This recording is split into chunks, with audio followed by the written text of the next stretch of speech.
नमस्कार, स्वागत है आपका। आप देख रहे हैं इंडिया डेली। मैं हूं आपके साथ आशीष पांडे। चलिए शुरुआत करते हैं अपने इस बुलेटिन का, जिसका नाम है 1 मिनट 1 खबर। बुलंदशहर में एक मामूली विवाद ने पुलिस संघर्ष का रूप ले लिया है, जहां आम की बाग की पैमाइश करने गए राष्ट्रीय लोकदल के ब्लॉक प्रमुख के भतीजे की बेरहमी से पीट कर हत्या कर दी गई है। वहीं मृतक के भाई को भी गंभीर रूप से घायल कर दिया गया। आखिर क्या है पूरा मामला, इस रिपोर्ट में देखिए। उत्तर प्रदेश के बुलंदशहर में पूर्व सदर विधायक हाजी अलीम के भतीजे और ब्लॉक प्रमुख हाजी यूनिस के सगे भतीजे सूफियान की बेरहमी से हत्या कर दी गई। दरअसल नीमखेड़ा गांव के बाग में सूफियान अपने भाई अकरम और वकील कादिर के साथ मुमताज की 24 बीघे के आम के बाग का पैमाइश करने पहुंचा था, लेकिन पैमाइश के दौरान ही एक स्कॉर्पियो सवार शख्स वहां पहुंचा और गाली गलौज करने लगा। देखते देखते उसने फोन कर अपने साथियों को बुला लिया और फिर दर्जनों हमलावरों ने सूफियान और अकरम को लाठी डंडों से तब तक पीटा जब तक सूफियान ने दम नहीं तोड़ दिया। वहीं भाई अकरम गंभीर रूप से घायल हो गया, जिसे हायर मेडिकल सेंटर भेजा गया है। बस पूछ रही है, वहाँ से दो भतीजे आ रहे थे, किसी बात पर गए होंगे। सामने 8-10 लोगों ने पहले कार से टक्कर मारी, फिर उनको उतार के पिस्टल विस्टल इन पे था वो सब छीन लिया और इनको मार दिया। एक की डेथ हो गई, एक हॉस्पिटल। घटना की गंभीरता को देखते हुए एसएसपी दिनेश कुमार सिंह भारी पुलिस बल के साथ मौके पर पहुंचे। शुरुआती जांच में पता चला कि बाग की खरीदारी की होड़ में इस वारदात को अंजाम दिया गया है। फिलहाल पुलिस ने शव को पोस्टमार्टम के लिए भेज दिया है और स्कॉर्पियो सवार मुख्य आरोपी सहित उसके साथियों की तलाश में कई टीमें लगा दी गई हैं। छतरपुर से एक ऐसी खबर सामने है जिसने साबित कर दिया कि इंसानियत आज भी जिंदा है। जहां एक बस में जब एक गर्भवती महिला को प्रसव पीड़ा हुई तो पूरी बस उसकी मदद के लिए एकजुट हो गई और ड्राइवर ने भी बिना एक पल गंवाए बस को अस्पताल के दरवाजे पर खड़ा कर दिया, जिससे मां और उस बच्चे की जान बचाई जा सकी।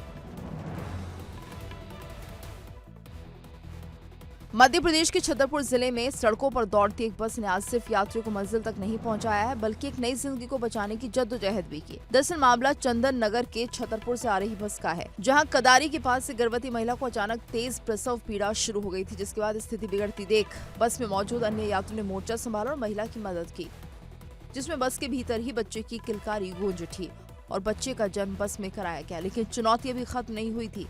मां और बच्चा दोनों को तुरंत इलाज की जरूरत थी, जिसके बाद बस ड्राइवर ने अपनी सूझबूझ दिखाई बिना बस को सीधे जिला अस्पताल के इमरजेंसी वार्ड के सामने ले जाकर रोक दिया। वहीं डॉक्टर्स ने भी फौरन सक्रियता दिखाई और दोनों को भर्ती किया और इलाज शुरू किया। बहुआ हमारी का नाम? पूनम। अच्छा, का भाई डिलीवरी कैसे हो गई? डिलीवरी नर्स बोली तो की का जा छतरपुर लेकर जाओ, तो इन्होंने हमने किया फिर इतना ही कर दो, तो कितने दूर तक पेट खूब दर्द कर रहा हो तो सरोज मैडम बोली नहीं जाओ लेके जाओ, तो आप खड़े के यहाँ ले जाइयो सभी कर रहे हैं। एम्बुलेंस ने मिली थी का? हाँ एम्बुलेंस बस पलट गई सभी ना सवारी बहुत फिर रही थी। अच्छा, फिर कहाँ से लेके आए तुम? बस से ले आए हम, जबरदस्ती लेके बस गए, रास्ता में हो गए बच्चे। फिलहाल वर्तमान में महिला और नवजात दोनों पूरी तरह से सुरक्षित और स्वस्थ हैं। आज बस स्टाफ और अनजान मुसाफिरों की हर तरफ तारीफ हो रही है, जिन्होंने समय रहते एक मां और उसके बच्चों की जान बचाई है। संभल में प्रशासन का बुलडोजर एक बार फिर अवैध निर्माणों पर जमकर गरजा है, जहां कोर्ट के आदेश के बाद प्रशासन ने 3 बुलडोजरों के साथ अवैध मदरसे को जमींदोज कर दिया है। वहीं इस कार्रवाई से भूमाफियाओं में हड़कंप मच गया है। उत्तर प्रदेश के संभल जनपद में सरकारी जमीनों पर अवैध निर्माण के खिलाफ प्रशासन का अभियान तेज हो गया है, जहां एचौंडा, कंबोहो और असमोली थाना क्षेत्रों में भारी पुलिस बल की मौजूदगी में ध्वस्तीकरण की बड़ी कार्रवाई को अंजाम दिया गया। दरअसल सलेमपुर सलार गांव में प्रशासन की सख्ती का असर कुछ ऐसा दिखा कि बुलडोजर कार्रवाई से पहले ही कुछ मुस्लिम समुदाय के लोगों ने खुद ही फावड़े और संबर उठा लिए और नवीन पर्ती की 439 वर्ग मीटर जमीन पर बनी अवैध मस्जिद को लोगों ने प्रशासन के आने से पहले ही पूरी तरह धराशायी कर दिया और मलबा हटा लिया।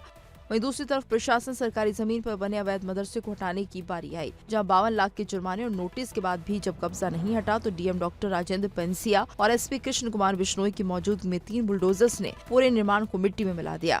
लेकिन प्रशासन का दस्ता यही नहीं रुका, जिसके बाद असमोली के राय बुजुर्ग गांव में 3 महीने पूर्व अधूरी छोड़ी गई कार्रवाई को भी अंजाम दिया गया, जहां करीब 532 वर्ग मीटर जमीन को कब्जा मुक्त कराने के लिए पुनः बुलडोजर चलाए गए। कुल मिलाकर आज संभल में लगभग 3000 वर्ग मीटर बेशकीमती सरकारी जमीन को भूमाफियाओं के चंगुल से छुड़ा लिया गया है। प्रयागराज के कीरगंज इलाके से एक सनसनीखेज मामला सामने आया है, जहां स्कूल के पास स्थित घर में चल रहे देह व्यापार का पुलिस ने भंडाफोड़ किया है। वहीं पुलिस ने मौके से 4 युवतियों और 5 युवकों को हिरासत में लिया, जिसके बाद इलाके में हड़कंप मच गया है। उत्तर प्रदेश के प्रयागराज का कीडगंज इलाका आज उस वक्त चर्चा में आ गया जब पुलिस की भारी टीम ने नई बस्ती स्थित एक मकान में अचानक छापेमारी की, जहां एक स्कूल के पास स्थित घर में चल रहे देह व्यापार का पुलिस ने भंडाफोड़ किया है। दरअसल कीडगंज इलाके से मुखबिर की सटीक सूचना पर जब पुलिस ने मकान के भीतर दस्तक दी तो वहां देह व्यापार का खेल चल रहा था। मौके से पुलिस ने 4 युवतियों सहित 5 युवकों को आपत्तिजनक हालत में पकड़ा। बताया जा रहा है कि इस मकान को देह व्यापार के अड्डे के रूप में इस्तेमाल किया जा रहा था। सूचना मिली कि थाना कीडगंज क्षेत्र के अंतर्गत एक किराए के मकान में अनैतिक देह व्यापार का कार्य चल रहा है। इसकी सूचना मिलने पर स्थानीय थाना पुलिस और एसीपी साहब मौके पर पहुंचे। वहां से 5 पुरुष और 4 महिलाओं को आपत्तिजनक अवस्था में वहां पर मिले थे। इन सभी को हिरासत में ले लिया गया है। पुलिस की इस रेड के बाद इलाके में सन्नाटा पसरा हुआ है। पुलिस ने सभी आरोपियों को हिरासत में लेकर पूछताछ शुरू कर दी है और ये पता लगाने की कोशिश की जा रही है कि इस रैकेट के तार और कहां-कहां जुड़े हैं। छतरपुर स्थित बागेश्वर धाम में एक ऐसा धार्मिक कीर्तिमान स्थापित हुआ है जिसकी चर्चा पूरे देश में हो रही है। आमतौर पर घरों में आयोजित होने वाली भगवान सत्यनारायण की कथा को यहां एक विराट स्वरूप दिया गया, जहां पीठाधीश्वर पंडित धुरेंद्र कृष्ण शास्त्री के सानिध्य में 11,000 श्रद्धालुओं ने एक साथ बैठकर पूजन किया। मध्य प्रदेश के छतरपुर के बागेश्वर धाम में भगवान सत्यनारायण की कथा को एक विराट रूप दिया गया है, जहां 50,000 वर्ग फीट में फैले 3 विशाल शेडों के नीचे एक साथ 11,000 भक्तों ने भगवान सत्यनारायण की कथा सुनी है। इसमें 500 दीक्षित परिवार भी शामिल हुए, जिन्होंने सामूहिक रूप से पूजन कर इतिहास रच दिया है। वहीं काशी विश्वनाथ मंदिर के प्रधान पुजारी श्रीकांत मिश्र ने वैदिक मंत्रोच्चार के साथ इस भव्य पूजन को संपन्न कराया। हाथों में अक्षत लिए हजारों भक्तों की मौजूदगी से पूरा धाम भक्तिमय हो गया। इस दौरान बागेश्वर महाराज धीरेन्द्र कृष्ण शास्त्री ने सत्य के महोत्सव पर प्रकाश डाला है। उन्होंने कहा कि पूरी सृष्टि सत्य के आधार पर टिकी है और जीत हमेशा भगवान के साथ से होती है, भीड़ से नहीं। वहीं कार्यक्रम के अंत में हजारों श्रद्धालुओं ने जीवन भर सत्य के मार्ग पर चलने का संकल्प लिया। अमरावती में एक जनसभा को संबोधित करते हुए एआईएमआईएम प्रमुख असदुद्दीन ओवैसी ने विरोधियों पर जमकर प्रहार किया है। उन्होंने खुद पर लगने वाले बी टीम के आरोपों से लेकर संविधान और जनसंख्या जैसे संवेदनशील मुद्दों पर अपनी बेबाक राय रखी है। नवनीत राणा के 4 बच्चे वाले बयान और सीएम योगी के बांग्लादेशी वाले बयान पर भी ओवैसी ने तंज कसने में कोई कसर नहीं छोड़ा है। महाराष्ट्र के अमरावती से एआईएमआईएम प्रमुख असदुद्दीन ओवैसी ने एक बार फिर दिल्ली से लेकर लखनऊ तक की सियासत को ललकारा है। ओवैसी ने उन राजनीतिक दलों को निशाने पर लिया जो उन्हें बीजेपी की बी टीम कहते हैं। ओवैसी ने 2 टूक कहा कि उन्होंने हमेशा संसद के भीतर देश के अधिकारों और संविधान की बात की। संविधान का जिक्र करते हुए ओवैसी ने कहा कि भारत का आगाज we the people of India से होता है। उन्होंने बीजेपी के दावों को खारिज करते हुए कहा कि संविधान किसी दल ने नहीं बल्कि भारत की जनता ने खुद को दिया है। ओवैसी ने स्पष्ट किया कि संविधान की आत्मा हम भारत के लोग में बसती है। वहीं जनसंख्या के मुद्दे पर पूर्व सांसद नवनीत राणा के 4 बच्चे वाले बयान पर पलटवार करते हुए ओवैसी ने कहा कि जिसे पैदा करने हैं वो 20 बच्चे पैदा करे, कौन रोक रहा है। उन्होंने युवा आबादी का हवाला देते हुए जनसंख्या नियंत्रण की बहस को नया मोड़ दिया। वहीं उत्तर प्रदेश के मुख्यमंत्री योगी आदित्यनाथ के बस्ती में बांग्लादेशी वाले बयान पर तंज कसते हुए ओवैसी ने कहा कि पीठ पर फोन रखकर बांग्लादेशी बताने वाले कभी सिर पर हाथ रखकर देखें कि दिमाग है भी या नहीं।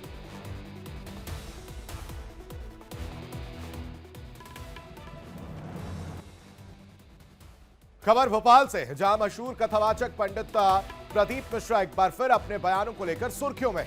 उन्होंने संघ की तुलना सीधे भगवान शिव से कर दी है। उन्होंने कहा कि जैसे महादेव ने सृष्टि के लिए विष पिया, वैसे इस संघ आलोचनाओं का जहर पीकर राष्ट्र सेवा कर रहा है। इस बयान के बाद प्रदेश की सियासत एक बार फिर से गर्मा गई है।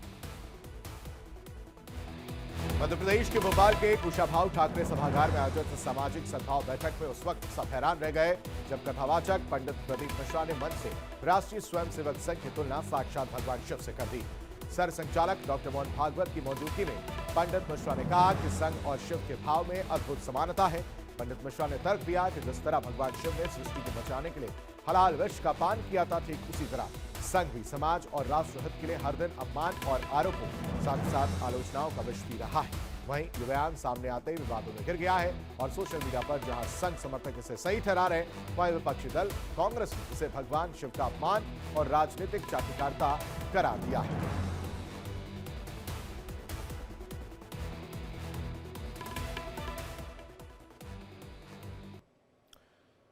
झांसी से एक दिल दहला देने वाली खबर सामने आई है, जहां भीषण ठंड से बचने के लिए जला गया अलाव दुकानदारों के लिए मुसीबत बन गया है, जिसमें अलाव की चिंगारी ने 3 दुकानों को अपनी चपेट में ले लिया। इससे व्यापारियों को लाखों का नुकसान हुआ है। उत्तर प्रदेश के झांसी का व्यस्तम इलाका सुभाषगंज सुबह सुबह की लपटों से घिर गया है। दरअसल सुभाषगंज में कड़ाके की ठंड से बचने के लिए दुकान के बाहर जलाए गए अलाव से अचानक एक चिंगारी उठी और आग की चपेट में आने से दोना पत्तल की दुकान, उसका गोदाम और एक नमकीन की दुकान में भीषण आग लग गई, जिससे व्यापारियों का लाखों का नुकसान हुआ है। वहीं सूचना मिलते ही स्थानीय पुलिस और फायर ब्रिगेड की कई गाड़ियां मौके पर पहुंची। दमकल कर्मियों ने कड़ी मशक्कत और वही सोनभद्र में नहर में मिले एक अज्ञात शव की गुत्थी को पुलिस ने आखिरकार सुलझा लिया। जिससे पहले हादसा समझा जा रहा था, वो नशे की लत और दोस्ती में दगाबाजी का खौफनाक मामला निकला है। इसमें एक दोस्त ने अपने साथी की मौत की नींद सुला दिया और पहचान छिपाने के लिए शव को नहर में फेंक दिया था। उत्तर प्रदेश की सोनभद्र में मरकरी नहर में पुलिस को एक अज्ञात युवक का शव तैरता मिला है, जिसकी पहचान 25 वर्षीय अखिलेश यादव के रूप में हुई है। शुरुआती जांच में ये सामान्य मौत लग रही थी, लेकिन पोस्टमार्टम रिपोर्ट ने साफ कर दिया है कि अखिलेश की बेरहमी से हत्या की गई है। जिसके बाद एसपी अभिषेक वर्मा के निर्देश पर पुलिस की 4 टीमों ने 36 घंटे के भीतर मामले का पर्दाफाश करने के लिए जाल बिछाया और डिजिटल साक्ष्य और सीसीटीवी फुटेज खंगालने पर पुलिस का शक अखिलेश के दोस्त सुदीप देव पांडे पर गया। जब पुलिस ने सूरज को हिरासत में लेकर कड़ाई से पूछताछ की तो रूह कपा देने वाला सच सामने आया। आरोपी ने कबूल किया है कि वो अखिलेश को बहला फुसलाकर अपने साथ ले गया था। दोनों ने मिलकर नशे के इंजेक्शन खरीदे।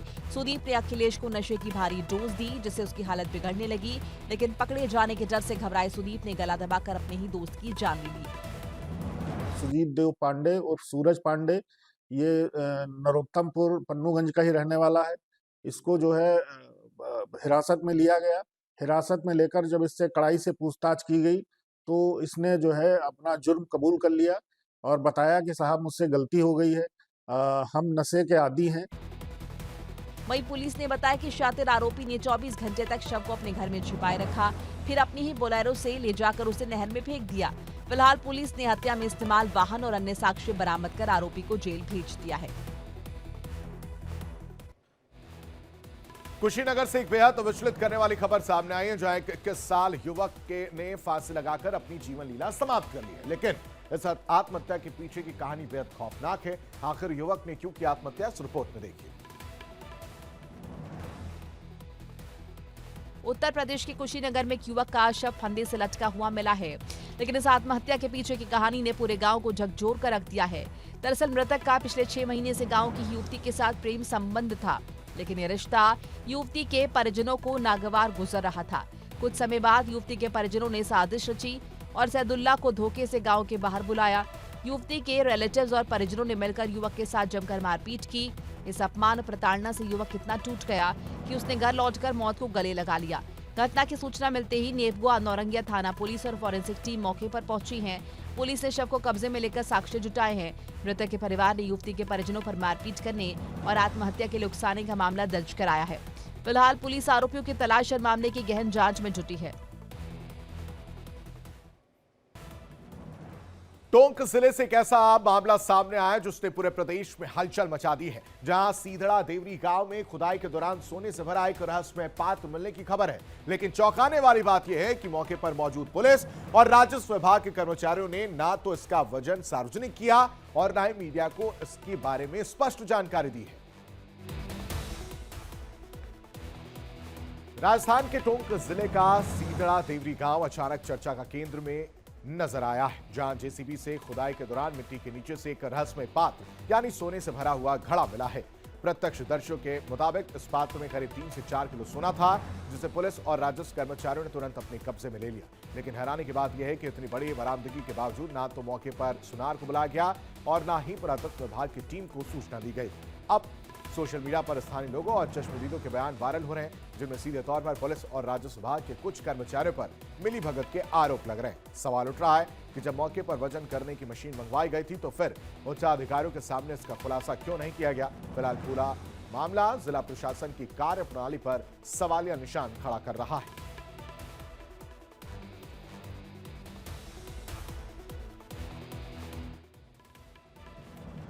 यूपी के बुलंदशहर में पुलिस ने दिसंबर महीने में 151 गुम हुए मोबाइल फोन बरामद कर बड़ी सफलता हासिल की है। कुल कीमत 38 लाख रुपए से ज्यादा बताई जा रही है। रिपोर्ट देखिए। यूपी के बुलंदशहर में पुलिस ने दिसंबर महीने में गुम हुए 151 मोबाइल फोन बरामद किए हैं, जिनकी कुल कीमत 38 लाख रुपए से ज्यादा है। मोबाइल फोन वापस पाकर लोग खुशी से झूम उठे हैं। उन्होंने पुलिस का धन्यवाद किया है। बुलंदशहर पुलिस लाइन में एसएसपी दिनेश कुमार सिंह ने सीधे मोबाइल स्वामियों को उनके फोन वितरित किए। एसएसपी दिनेश कुमार सिंह ने कहा कि पुलिस हमेशा जनता की सुरक्षा सेवा में तत्पर है। देखिए, हम लोग हर महीने जो प्रयास करते हैं कि जितने लोगों के मोबाइल गुम होने की सूचनाएं मिलती है मुझे CIR पोर्टल पे, उसको हम लोग तत्काल अपलोड करके बरामद करते हैं। इस माह अब तक 151 फ़ोन हम लोगों ने बरामद किया जो विभिन्न कंपनियों से संबंधित हैं और इनकी मार्केट में कीमत लगभग 38 लाख से ज़्यादा की है। इसमें कई लोग ऐसे थे जिनके मोबाइल खो जाने के बाद फिर तब से उन्होंने खरीद ही नहीं पाए थे और उनके मोबाइल आज प्राप्त हुआ तो बेहद खुशी जाहिर कर रहे हैं। और आपके माध्यम से मैं सभी से अनुरोध भी करना चाह रहा हूँ कि जनपद में कहीं भी अगर किसी का फ़ोन खोता है, गिर जाता है, तो तत्काल इसकी सूचना CIR पोर्टल पर दें। अगर वो खुद ऐसा नहीं भी कर पाते हैं तो संबंधित अपने थाने पे चले जाएं। हर थाने पर साइबर सेल जो है वो सक्रिय है और 24 आवर्स काम कर रहा है। और इसी के साथ 1 मिनट 1 खबर में अभी के लिए बस इतना है, लेकिन इंडिया डेली अब आपके स्मार्ट टीवी पर भी मौजूद है। इंडिया डेली 24/7 अब इन सभी प्लेटफॉर्म पर लाइव देखिए।